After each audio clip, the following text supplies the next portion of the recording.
Hello guys, अस्सलाम वालेकुम। Welcome to ATS code world. तो आज के हमारे HTML के ट्यूटोरियल में हम देखने वाले हैं लिस्ट्स इन HTML। राइट। तो लिस्ट को पढ़ने से पहले मैं आपको यहाँ पे दिखा देना चाहता हूँ कि लिस्ट एक्चुअली होती क्या है और कितने टाइप की हमारे पास HTML में लिस्ट्स होती हैं। राइट। तो इस तरह से जो हम सिंपली हमारे जो MS वर्ड वगैरह में या नॉर्मली जहाँ भी वर्ड के अलावा हम उसके नॉर्मली जो लिस्ट वगैरह बनाते हैं, तो HTML के अंदर भी बिल्कुल वही उसी तरह की लिस्ट्स होती हैं। यानी कि लेकिन हमारे पास HTML में दो तरह की लिस्ट होती हैं। एक होती है ऑर्डर्ड लिस्ट, एक होती है अनऑर्डर्ड लिस्ट। अब यहाँ पे आप दोनों का एग्जांपल यहाँ पे आप देख सकते हैं कि ऑर्डर्ड लिस्ट के अंदर हमारे पास उसके जो नंबर्स वगैरह होते हैं वो शो होते हैं, एंड अनऑर्डर जो लिस्ट होती है हमारे पास ये बिल्कुल वैसे ही होती है जैसे हम हमारे MS वर्ड के अंदर जो बुलेट्स वगैरह बनाते हैं, लिस्ट के साथ जो बुलेट्स यहाँ पे यूज़ करते हैं, यहाँ पे ये आप देख सकते हैं कि बिल्कुल उसी टाइप की होती है। राइट। अब जो लिस्ट होती है उनका काम क्या होता है HTML में, बहुत सारी चीज़ें जो होती हैं हम लिस्ट वगैरह में शो कर सकते हैं। और उसके अलावा लिस्ट का एक बहुत ही अच्छा एग्जांपल यहाँ पे मैंने लिखा है कि आपकी जो जितनी भी वेबसाइट वगैरह आपने विजिट की होंगी तो उनका जो मेन्यू होता है, स्पेशली जो ई-कॉमर्स वाली वेबसाइट होती हैं जिनका मेन्यू इस तरह से होता है, तो ये मेन्यू भी वेबसाइट का जो क्रिएट होता है वो भी हम हमारी लिस्ट को इस्तेमाल करके मेन्यू बना सकते हैं। अब यहाँ पे आप देख सकते हैं कि मैंने एक छोटा सा एग्जांपल लिया है। इसको एक्चुअली मैंने बेसिक बनाया है, इसको कोई इतना ज़्यादा डिज़ाइन नहीं किया, लेकिन मैंने यहाँ पे थोड़ी बहुत CSS का इस्तेमाल किया है यहाँ पे, ताकि मैं थोड़ा आपको दिखा सकूं कि हमारी HTML के अंदर जो लिस्ट होती हैं वो किस तरह से काम आती हैं और उनका रोल क्या होता है। राइट। तो यहाँ पे आप देख सकते हैं कि ये एक बेसिक सा मैंने एक वेबसाइट का मेन्यू बनाया है। यहाँ पे आप देख सकते हैं कि मुख्तलिफ जो कंप्यूटर बनाने वाली कंपनीज हैं बेसिकली उनके मैंने नाम यहाँ पे लिखे हुए हैं। और ये मेन्यू देखिए आप कितना कूल लग रहा है। यानी कि ये जितना भी मेन्यू है ये मैंने लिस्ट का इस्तेमाल करके बनाया हुआ है। राइट। तो इसका कोड भी मैं फाइनली आपको दिखा दूंगा हमारे इस वीडियो के एंड पे। लेकिन उससे पहले हम जो है वो लिस्ट्स को समझ लेते हैं। राइट। तो उसके लिए मैं अपना VS कोड खोलता हूँ और VS कोड में हमारे HTML फोल्डर के अंदर हमें एक और फाइल बनानी होती है जिसका मैं नाम रख देता हूँ list.html, यानी कि हम इसके अंदर लिस्ट देखने वाले हैं। राइट। तो इसको मुझे रीनेम करना होगा क्योंकि हमने जो इसका एक्सटेंशन लिखी थी उसके बीच में हमने डॉट नहीं लिखा है। राइट। तो अब ये HTML का फाइल बन चुका है। राइट। तो सिंपल जो हम हमारी बॉयलर प्लेट होती है बेसिक, उसको मैं इंसर्ट कर देता हूँ और यहाँ पे उसका जो डॉक्यूमेंट का टाइटल है वो भी मैं चेंज कर देता हूँ लिस्ट्स इन HTML। ऑलराइट। अब मैं यहाँ पे एक H1 टैग यूज़ कर लेता हूँ और उसका मैं स्टाइल के अंदर थोड़ा बहुत कलर वगैरह चेंज कर देता हूँ। और उसके बाद उसका जो टेक्स्ट लाइन है वो भी मैं सेंटर करना चाहता हूँ। राइट। TAC मैंने लिखा तो टेक्स्ट लाइन सेंटर ऑलरेडी आ चुका है। राइट। तो इसके अंदर जो हमारी हेडिंग है उसके अंदर मैं लिख देता हूँ लिस्ट्स इन HTML। राइट।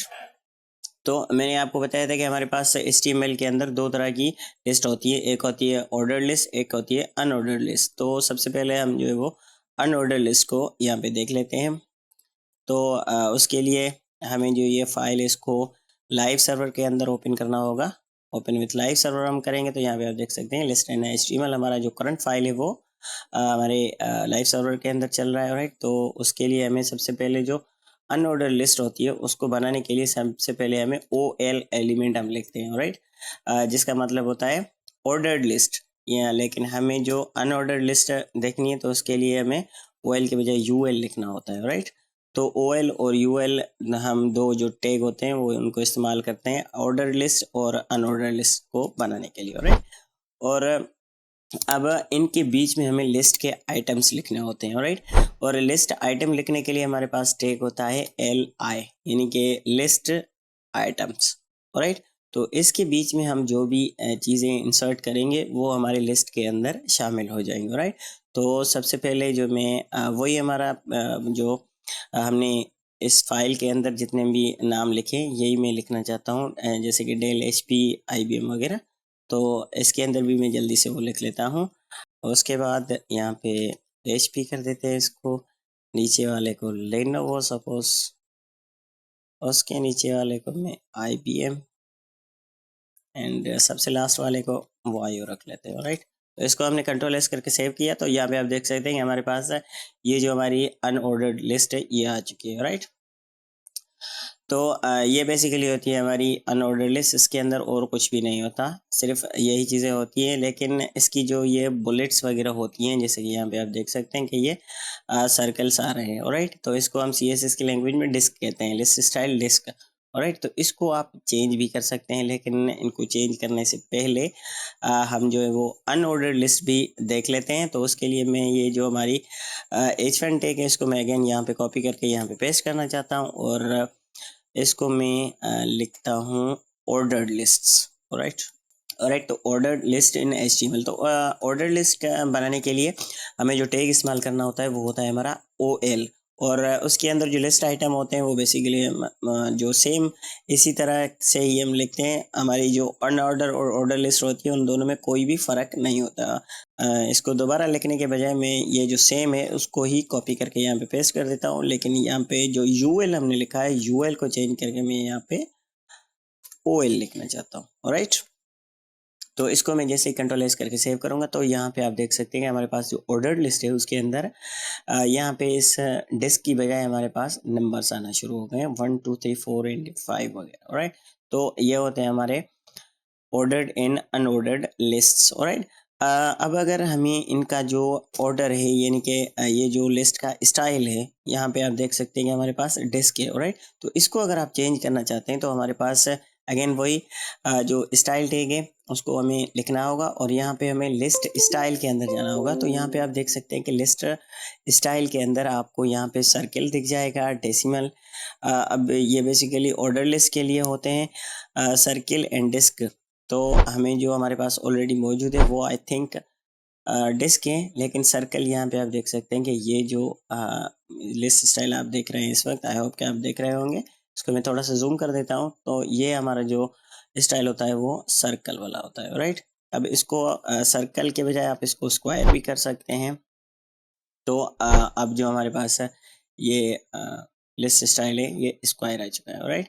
और इसके अलावा भी जो लिस्ट स्टाइल होते हैं इसके अंदर आप जैसे ही VS कोड के अंदर आप इसको लिखेंगे तो आपके पास है ये जितने भी लिस्ट स्टाइल के अंदर जितने भी ऑप्शंस मौजूद हैं वो आपको यहाँ पे दिखाई देंगे, राइट। तो यहाँ पे दोनों के आपको दिखाई दे रहे हैं, जैसे कि ये रोमन वगैरह या फिर जॉर्जियन, तो ये सारे हमारे ऑर्डर लिस्ट के होते हैं। और उसके साथ साथ हमारे पास यहाँ पे अब जैसे कि डेसिमल है, इसको अगर मैं यहाँ पे इंसर्ट करूँगा तो यहाँ पे आप देख सकते हैं कि लिस्ट जो हमारी अनऑर्डर्ड लिस्ट थी वो भी अब ऑर्डर्ड लिस्ट बन चुकी है। यहाँ पे आप देख सकते हैं डेसिमल यानी कि हमारे जो नंबर होते हैं जो हम नॉर्मली काउंटिंग के लिए इस्तेमाल करते हैं वो होते हैं, राइट। तो इसको मैं जॉर्जियन करना चाहता हूँ, तो इसको हम जॉर्जियन करके इसको कंट्रोल एस करके सेव करेंगे। तो यहाँ पे आप देख सकते हैं कि इसको इसकी जो लिस्ट के बजाय यहाँ पे नंबर्स के बजाय यहाँ पे सिंबल्स आ गई, राइट। सिमिलरली इसको मैं जॉर्जियन से हटा के अगेन स्क्वायर रखना चाहता हूँ, list style type square, right. इसको कंट्रोल एस करके सेव करते हैं हम, तो यहाँ पे आप देख सकते हैं कि हमारे पास स्क्वायर्स आ गए, ऑलराइट। और उसके साथ साथ हम जो हमारी ऑर्डर लिस्ट है इसके भी जो लिस्ट स्टाइल है उसको हम चेंज कर सकते हैं। लिस्ट स्टाइल के अंदर हम जाएंगे और इसके अंदर बेसिकली हमारे पास बहुत सारे ऑप्शन मौजूद होते हैं। जैसे कि मैंने यहाँ पे लोअर अल्फ़ा लिख दिया, तो यहाँ पे आप देख सकते हैं कि जो अल्फ़ाबेट है हमारे इंग्लिश के अंदर वो यहाँ पे ऑर्डर के अंदर आ चुकी हैं, राइट। अब लोअर अल्फ़ा की जगह यहाँ पे अपर अल्फ़ा भी होगा, राइट। तो यहाँ पे आप देख सकते हैं कि अपर अल्फ़ा भी है हमारे पास। तो इसके अंदर जो कैपिटल लेटर्स होते हैं हमारे इंग्लिश लैंग्वेज के वो यहाँ पे उसको नंबर के तौर पे इस्तेमाल होते हैं, राइट। और उसके अलावा हमारे पास यहाँ पे अपर रोमन अगर हम करना चाहें तो रोमन नंबर जो हम यूज़ करते हैं हमारे लिस्ट के अंदर वो यहाँ पे आप देख सकते हैं कि यहाँ पे शो हो रहे हैं, राइट।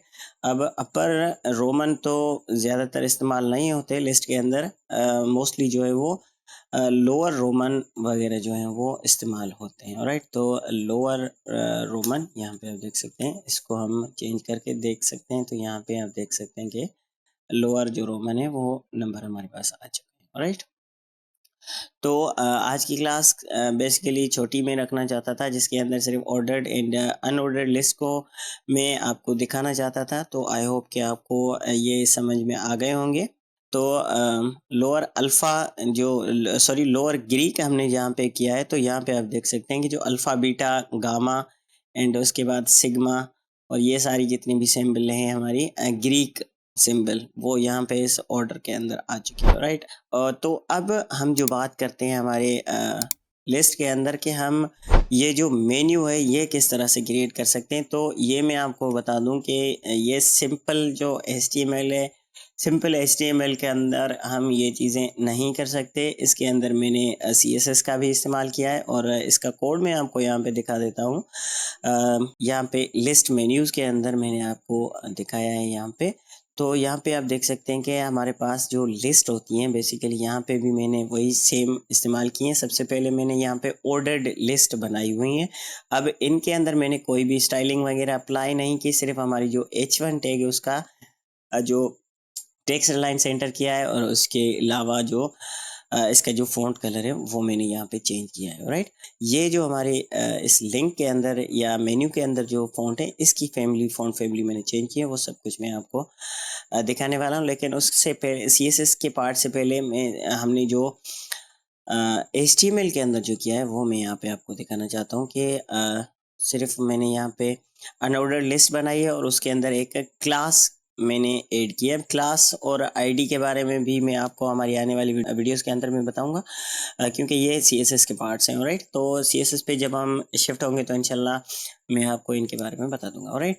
तो यहाँ पे मैंने सिंपल जो हमारे लिस्ट आइटम्स हैं वो यहाँ पे कुछ ज़्यादा मैंने लिखे हुए हैं, क्योंकि तो जो हमारी मेन्यू है वो थोड़ी सी अच्छी दिखाई दे, उसके अंदर अगर आइटम्स ज़्यादा होंगे तो आपको ये अच्छे से दिखाई देगी, राइट। और अब आते हैं हम इसके CSS के पार्ट के अंदर। तो CSS के पार्ट के अंदर सिंपल यहाँ पे आप देख सकते हैं कि मैंने उसको क्लास नाम दिया है। अब क्लास मैंने इसका एट्रीब्यूट लिखा है, तो क्लास का इस्तेमाल करके हम CSS के अंदर उसको स्टाइलिंग वगैरह दे सकते हैं, राइट। तो यहाँ पे आप देख सकते हैं कि मैंने इसको मेन्यू क्लास का नाम लिखा था और यहाँ पे जो स्टाइल है यहाँ पे बेसिकली मैंने इंटरनल CSS का इस्तेमाल किया है। तो यहाँ पे सबसे पहले उसका जो बैकग्राउंड है उसके बैकग्राउंड कलर मैंने ये रखा है। अब सपोज इसको अगर हम बैकग्राउंड के कलर को चेंज कर देंगे तो यहाँ पे आप देख सकते हैं इसका जो कलर है वो चेंज हो चुका है, राइट। और उसके बाद ये डिस्प्ले फ्लेक्स और लिस्ट स्टाइल सबसे पहले मैं आपको डिस्प्ले फ्लेक्स इसको हटा के दिखाता हूँ। तो यहाँ पे बेसिकली क्या होगा कि हमारे जितने भी लिस्ट आइटम्स होते हैं वो वर्टिकली यहाँ पे शो होते हैं, लेकिन मुझे इनको हॉरिजॉन्टली शो करना था, तो इसलिए हमें इसको डिस्प्ले फ्लेक्स करना पड़ा। और लिस्ट स्टाइल, अब लिस्ट स्टाइल क्या होता है, मैंने आपको बताया था कि ये जितने सर्कल्स होते हैं या डिस्क होते हैं, यानी कि जो लिस्ट के हमारे बुलेट्स होते हैं उनको ख़त्म करना होता है, राइट। तो लिस्ट स्टाइल इसको ख़त्म करता है या चेंज करता है। तो नन कर देंगे तो आप का ये जो लिस्ट स्टाइल है वो चेंज बिल्कुल ख़त्म हो जाएगा। लेकिन अगर आप इसको जैसे ही मैंने यहाँ पे आप देख सकते हैं कि मैंने लिस्ट स्टाइल यहाँ पे जैसे ही नन से हटाया तो यहाँ पे जो छोटी छोटी डॉट्स हैं वो हमें यहाँ पे दिखाई दे रही थी, राइट। तो इनको हटाने के लिए मैंने ये प्रॉपर्टी यूज़ की है, राइट। और उसके अलावा जस्टिफाई कंटेंट फ्लेक्स एंड, अब ये क्या करता है कि यहाँ पे आप देख सकते हैं कि हमारी जो मेन्यू है वो यहाँ से लेफ़्ट साइड से स्टार्ट हो रहा है, लेकिन मैं चाहता था कि इसको हम राइट से स्टार्ट करें, तो उसके लिए मैंने फ्लेक्स जस्टिफाई कंटेंट को फ्लेक्स एंड रखा है, राइट। और उसके अंदर जो हमारी LI और LI के अंदर जो A टैग है यानी कि लिंक टैग है। अब लिंक टैग के अंदर भी मैंने कुछ इसके अंदर स्टाइल्स वगैरह अप्लाई किए हैं। उसका फ़ॉन्ट साइज़ बढ़ाया है, फ़ॉन्ट वेट बढ़ाया है, फ़ॉन्ट फैमिली मैंने चेंज की है, यहाँ पे आप देख सकते हैं। और उसके अलावा मार्जिन भी मैंने यहाँ पे अप्लाई किया है। मार्जिन बेसिकली यहाँ पे जो स्पेसिंग होती है उसको कहते हैं। इन दो लिंक्स के बीच में आप ये जो स्पेस देख रहे हैं ये बेसिकली मार्जिन है, राइट। और उसके अलावा उसका जो कलर है ये FFF का मतलब होता है वाइट कलर, राइट। तो यहाँ पे मैंने इसको वाइट कलर दिया है, यहाँ पे आप जैसे कि देख सकते हैं। और उसके अलावा टेक्स्ट डेकोरेशन यानी कि जो हमारी लिंक होती है उसके नीचे बेसिकली क्या एक अंडरलाइन आती है, यहाँ पे आप देख सकते हैं ये। अब इस अंडरलाइन को ख़त्म करने के लिए मैंने यहाँ पे टेक्स्ट डेकोरेशन नन की है, तो ये अंडरलाइन होती है वो चेंज हो जाती है, राइट। और जो फाइनली जो हमारा कर्सर है, राइट। तो कर्सर अब जैसे कि आप यहाँ पे लेके जाते हो तो by the way by default जो होता है वो पॉइंटर ही होता है, लेकिन कर्सर जो हमारी एक लिंक के ऊपर जो जाना चाहिए वो पॉइंटर इस तरह का होना चाहिए। तो बाय डिफ़ॉल्ट भी लिंक के अंदर होता है, लेकिन जो बटन्स वगैरह हम इस्तेमाल करते हैं तो उसके अंदर बाय डिफ़ॉल्ट ये नहीं होता। तो उनको स्टाइल को चेंज करने के लिए जो कर्सर होता है हमारा, यानी कि माउस का ये जो कर्सर होता है वो चेंज करने के लिए हम इसका इस्तेमाल करते हैं, राइट। और फाइनली जैसे ही मैं इसके ऊपर माउस लेके जा रहा हूँ तो इसका कलर जो है वो आप देख सकते हैं कि चेंज हो रहा है, यानी कि ब्लैक हो रहा है। तो ये एक हमारे पास प्रॉपर्टी होती है, सूडो सिलेक्टर होता है हमारे पास बेसिकली। अब सूडो सिलेक्टर वगैरह के बारे में हम CSS के अंदर इन डिटेल इसको पढ़ेंगे, लेकिन यहाँ पे मैंने आपको सिर्फ बताना है कि एक होवर सूडो सिलेक्टर होता है। अब इसका मतलब ये होता है कि हम जब भी उस एलिमेंट के ऊपर माउस अपना लेके जाएंगे तो उसका जो फ़ॉन्ट है वो कलर फ़ॉन्ट चेंज होना चाहिए या उसकी साइज़ वगैरह चेंज होनी चाहिए। तो अब आप यहाँ पे जो साइज़ है वो भी आप चेंज कर सकते हैं। यहाँ पे जैसे कि मैंने फ़ॉन्ट साइज़ 20 पिक्सल रखी है। अब इसको अगर मैं फ़ॉन्ट साइज़ 40 पिक्सल कर दूँ, ऑलराइट, तो हम जैसे ही उसके ऊपर माउस लेके जाएंगे वो आपको जूम होता दिखाई देगा, राइट। तो यहाँ पे आप देख सकते हैं कि एसर, लेनोवो और हायर, ये आप देख सकते हैं, राइट। तो आई होप कि आपको ये स्टाइलिंग वगैरह समझ में आई होगी, लेकिन ये बेसिकली थोड़ी सी मैंने ज़्यादा इसकी साइज़ बढ़ा दी, लेकिन हमें इतनी नहीं बढ़ानी होती। मैंने आपको समझाने के लिए थोड़ी बहुत इसकी ज़्यादा कर दी, लेकिन इसको अगर हम 23 पिक्सल कर देंगे तो हमें कुछ इतना ज़्यादा नहीं दिखाई देगा। तो यहाँ पे आप देख सकते हैं कि साइज़ तो उसकी बढ़ रही है, लेकिन इतनी ख़ास ज़्यादा नहीं बढ़ रही है। ये एक अच्छा फील दे रही हो, राइट।